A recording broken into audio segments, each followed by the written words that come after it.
Why should they contact me? That's a real simple answer to that very complicated question, actually, because it takes a lot of faith, I guess you could say, to trust that I'm going to do the right job and do the job correctly for them.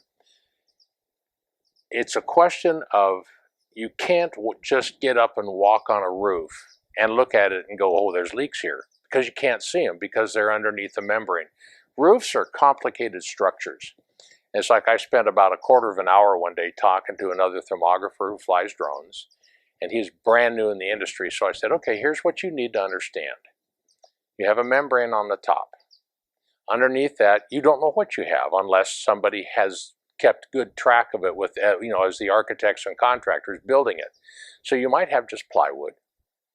You might have insulation.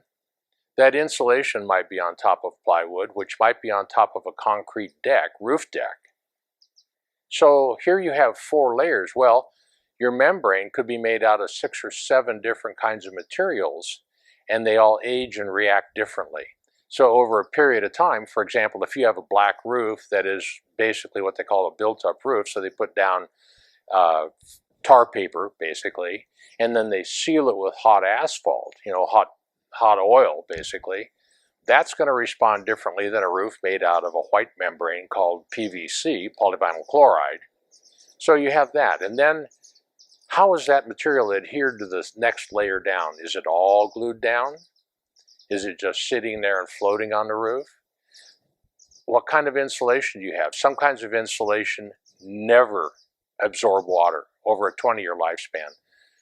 You get other fibrous type materials, they'll absorb water right away. Some of them they'll as they age, there's something called polyisocyanurate.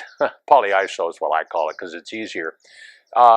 Over about 5 years, it starts off not absorbing anything, then it starts absorbing some, and then as it gets older, it absorbs more. And I know we're getting way off in the weeds here. This is way technical.